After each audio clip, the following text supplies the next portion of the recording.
Hello दोस्तों और स्वागत है आपका टोटल प्रेप यूपीएससी चैनल में, जिसमें राइट नाउ आप देख रहे हैं इन T20 पॉलिटी यानी पॉलिटी इन 20 डेज की हमारी सीरीज की अगली वीडियो, जिसमें कि हम कवर करेंगे federal system of our government का। ठीक है, गवर्नमेंट के सिस्टम से रिलेटेड हम लोग बात कर रहे हैं। पिछली दो वीडियोस में हमने पार्लियामेंट्री सिस्टम को कवर किया है। दूसरा, हम हमारे गवर्नमेंट की फेडरल सिस्टम की बात करेंगे।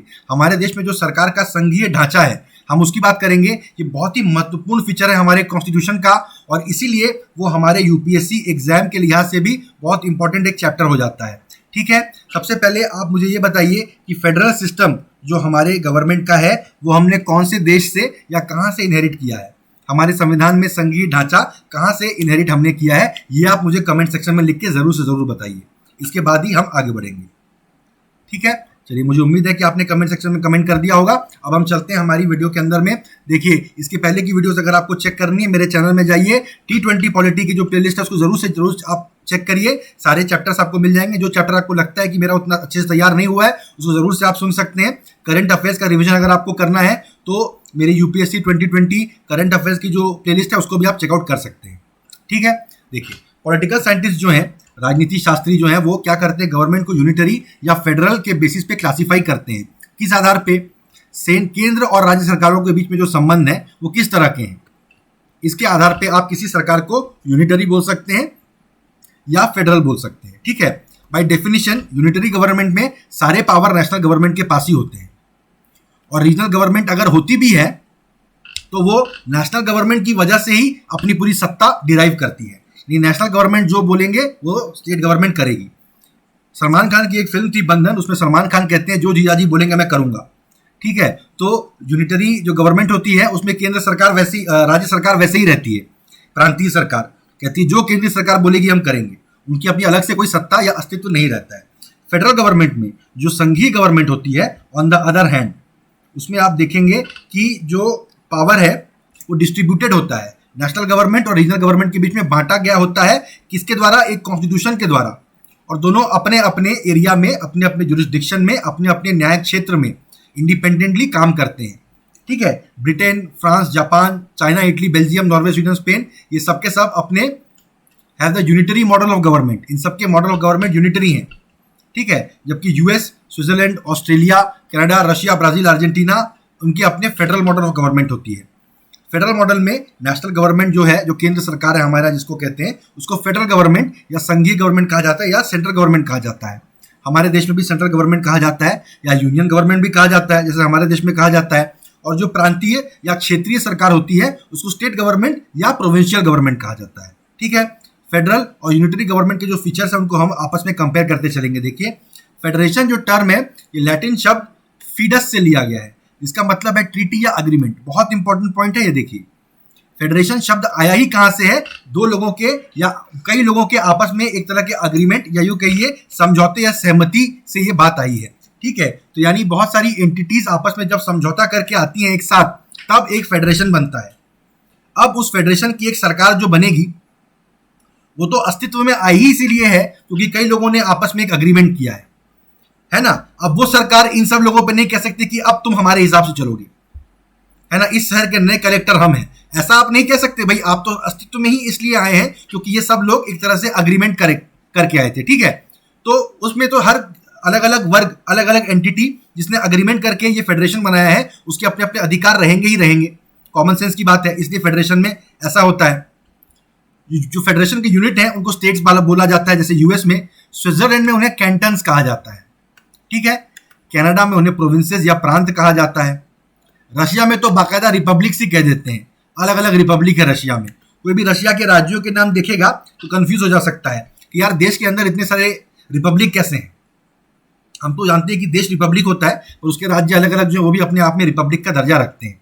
ठीक है, यहाँ पर बाकायदा टेबल से हम लोग कंपेयर करते हैं। देखिए, फेडरल गवर्नमेंट में ड्यूअल गवर्नमेंट होती है। कॉमन सेंस की बात है हमारे देश में। देखिए, फेडरल गवर्नमेंट में क्या होता है, इसको लेकर अगर आपको कभी भी डाउट हो तो आप हमारे देश के बारे में सोचिए। आप खबरों में क्या देखते हैं, अखबार में क्या पढ़ते हैं, आपने राज्य के चुनाव, केंद्र के चुनाव, इन सबको फॉलो किया होगा, न्यूज में देखा होगा, इनसे आपने क्या समझा है, इससे आपको फेडरल गवर्नमेंट क्लियर हो जाएगा। हमारे यहाँ भी दो गवर्नमेंट चलती है, नेशनल गवर्नमेंट और रीजनल गवर्नमेंट। ठीक है, वो फेडरल गवर्नमेंट का फीचर है। यूनिटरी गवर्नमेंट में एक ही गवर्नमेंट होती है, नेशनल गवर्नमेंट। वो रीजनल गवर्नमेंट बना सकती है पर वो एक तरह से सरकार का डिपार्टमेंट ही कहलाएगा।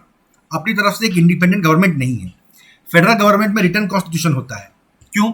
जब कई लोग आपस में आके एक सहमति करेंगे और फेडरेशन बनाएंगे तो भाई वो सहमति तो लिखित होनी चाहिए ना, वरना कल को विवाद होगा किसके हाथ में क्या पावर है।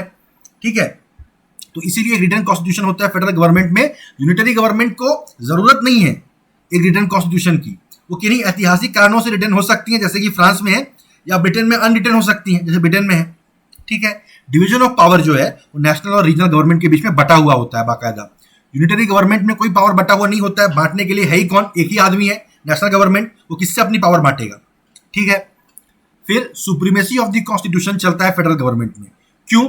यहाँ केंद्र सरकार और राज्य सरकार, जैसा मैंने बताया, केंद्र राज्यों की सहमति की वजह से ही ये केंद्र सरकार बनी है, संघीय सरकार या फेडरल गवर्नमेंट बनी है।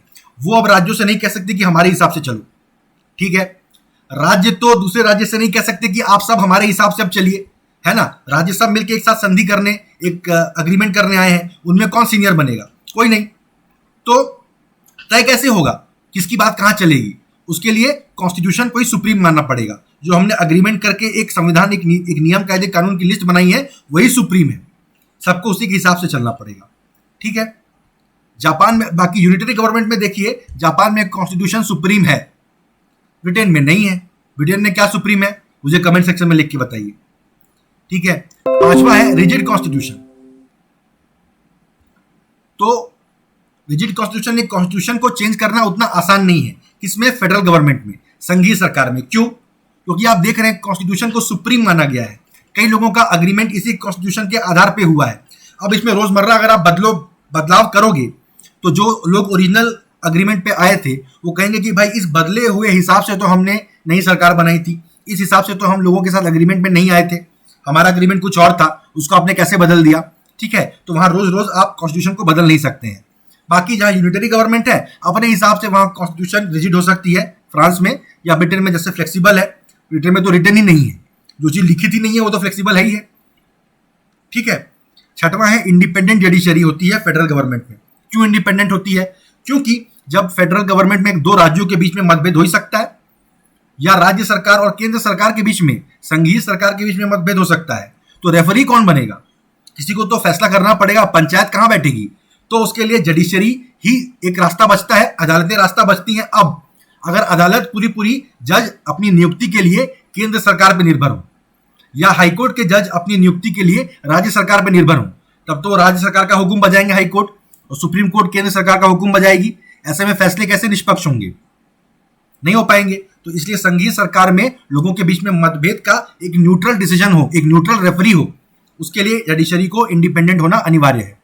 ठीक है, यूनिटरी गवर्नमेंट में अपने ऐतिहासिक कारणों से जुडिशरी इंडिपेंडेंट भी रख सकते हैं, इंडिपेंडेंट नहीं भी रख सकते हैं। ठीक है, सातवां बाई कैमरल लेजिस्लेचर। यहां पर क्या होता है? बाई कैमरल यानी पार्लियामेंट के दो हाउस होते हैं। जनरली अपर हाउस में या दूसरे हाउस में राज्यों का रिप्रेजेंटेशन ज्यादा रहता है। ठीक है, यानी एक ही अगर पार्लियामेंट ही रहा और पार्लियामेंट के हिसाब से सरकार बन गई मान लीजिए, तो कानून वगैरह केंद्र सरकार के हिसाब से बनेंगे। राज्य सरकारों का क्या मामला रहेगा केंद्र के पास में? केंद्र के पास राज्य की बात रखने के लिए एक बॉडी होनी चाहिए ना, तो वो एक राज्यसभा हमारे देश में जैसे है, वैसे ही एक बाई कैमरल लेजिस्लेचर बनाया जाता है। अब यूनिटरी गवर्नमेंट में लेजिस्लेचर अपने ऐतिहासिक कारणों से आपको बाई कैमरल रखना है रखो, या यूनिकैमरल जैसे चाइना में है वैसा रखना है तो रखो। ठीक है, फेडरेशन दो तरीकों से बन सकता है। कैसा? बाई इंटीग्रेशन और बाई वे ऑफ डिसइंटीग्रेशन। बहुत इंपॉर्टेंट पॉइंट है। ठीक है, एमसीक्यू में आपसे पूछा जा सकता है। जैसे इंटीग्रेशन में क्या होता है, कई छोटे छोटे राज्य जो अपने तौर पे अकेले में इकोनॉमिकली या मिलिटरीली उतने स्ट्रांग नहीं है, वो कहते हैं कि दोस्तों हम साथ आ जाते हैं मिलके, है ना, एकता में शक्ति है, मुट्ठी बना लेते हैं हम साथ में आके, एक बड़ा देश बनाते हैं। तो अमेरिका वैसे ही बना है। दूसरे केस में क्या होता है, कोई बड़ा स्टेट है मान लीजिए, उसमें छोटे छोटे राज्य हैं, जैसे रशिया, यहाँ पे एग्जांपल दिया कनाडा का। रशिया में भी यही हुआ है कि एक बड़ा देश है, एक केंद्र सरकार है, केंद्र सरकार बड़ी स्ट्रांग है, पर अलग अलग रीजन जो है उस देश के, वो कहते हैं कि यार हमें भी थोड़ी ऑटोनॉमी दो, है ना, हमें थोड़ी अपनी सरकार चलाने दो, हम पे आप बराबर ध्यान नहीं दे पा रहे हो। तो एक तरह से उस सरकार को डिसइंटीग्रेट कर दिया जाता है। बोला जाता है कि ठीक है, कई ताकतें हम स्टेट गवर्नमेंट को देते हैं, अपने हिसाब से अपनी सरकार तुम कई मामलों में चला सकते हो। ठीक है, तो डिसइंटीग्रेट करके अपने आप को एक फेडरेशन बना देते हैं। ठीक है, ये हुआ है कनाडा में और रशिया में। ठीक है, यूएस जो है वो दुनिया का पहला और oldest federation in the world है। बहुत इंपॉर्टेंट पॉइंट है, किसी स्टेट पीएससी में तो पूछ ही ले सकता है, ठीक है। सबसे पहला कौन है, सबसे पुराना कौन है, सबसे बड़ा कौन है, इस तरह के सवाल स्टेट पीएससी में बहुत आते हैं। यूपीएससी में कम आते हैं पर आ तो सकते ही हैं। ये 1787 में बना था, याद करिए। अमेरिकन रेवोल्यूशन चला था 1775 से 1783 तक, तो उस हिसाब से 1787 में वो बना था फेडरेशन। इसके 50 स्टेट्स, ओरिजिनली 13 स्टेट्स थे, अभी करेंटली 50 स्टेट हैं। ये फेडरेशन का मॉडल लिया जाता है दुनिया भर में, इसी को माना जाता है आइडियल फेडरेशन है, ठीक है। कैनेडियन फेडरेशन जो है इसमें 10 प्रोविंस है, ओरिजिनली 4 प्रोविंस थे, और ये भी काफी पुराना है, 1867 में बना था, ठीक है। ये बात है। इंडिया का जो कॉन्स्टिट्यूशन है इसमें हमने एक फेडरल सिस्टम ऑफ गवर्नमेंट लिया है हमारे देश में। हमारे संविधान निर्माताओं ने फेडरल सिस्टम को लिया 2 कारणों से। एक, हमारा देश बहुत बड़ा है, एक केंद्र सरकार देश के अलग अलग इलाके में, इतने दूर दराज के क्षेत्रों में इफेक्टिवली पूरी सरकार नहीं चला पाएगी, ठीक है। तो दूसरा क्या होता है कि सोशियो कल्चरल डाइवर्सिटी भी हमारे देश में बहुत है, बहुत विविधता है, अलग अलग तरह के लोग हमारे देश में रहते हैं, ठीक। तो इस वजह से हमको एक संघीय ढांचा चाहिए था, एक सरकार हम नहीं बना सकते थे इस काम के लिए। लेकिन जो फेडरेशन टर्म है वो हमारे कॉन्स्टिट्यूशन में कहीं यूज नहीं किया गया है। बहुत इंपॉर्टेंट पॉइंट है ये, ठीक है, ये आपको याद रखना है।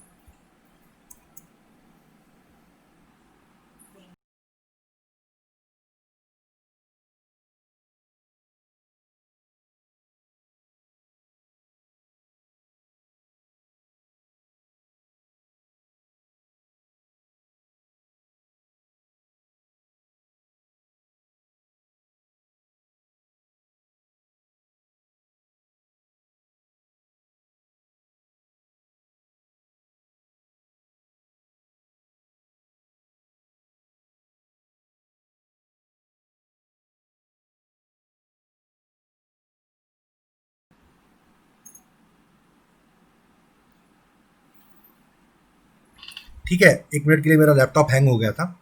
अब हम देखते हैं हम कहाँ पर पहुँचे थे। हम ये देख रहे थे कि ये कट नहीं करना था मुझे, पता नहीं कैसे कट हो गया, ठीक है। इसको अंडरलाइन करना चाह रहा था मैं कि हमारे देश का साइज़ बड़ा है और हमारे अंदर बहुत ज़्यादा विविधता है, इसके लिए हमने फेडरल सिस्टम चुना है। लेकिन हमारे संविधान में द टर्म फेडरेशन कहीं यूज़ ही नहीं किया गया है, बल्कि पहला आर्टिकल छूटते ही हमने बोल दिया कि India is a union of states, तो किसी के मन में डाउट न रह जाए, ठीक है। उन्होंने बोला, डॉक्टर बी आर अम्बेडकर ने बोला कि हमने जानबूझ के फेडरेशन ऑफ स्टेट्स की जगह यूनियन ऑफ स्टेट्स हमने चूज किया है टर्म, 2 बातों को बताने के लिए। पहला, इंडियन फेडरेशन ना तो कई राज्य साथ में आके एक देश बना रहे हैं, इस तरह की स्थिति है, ना एक राज्य टूट के कई राज्य बन रहे हैं, ऐसी कोई स्थिति है। जैसा हमने देखा था फेडरेशन 2 तरीके से बनता है, इंटीग्रेशन या डिसइंटीग्रेशन, ऐसा इंडिया में कुछ नहीं है भाई, ठीक है। और दूसरा कि स्टेट्स को फेडरेशन से अलग होने का कोई अधिकार नहीं है, ठीक है। This federation is a union because it is indestructible, इसको तोड़ा नहीं जा सकता है।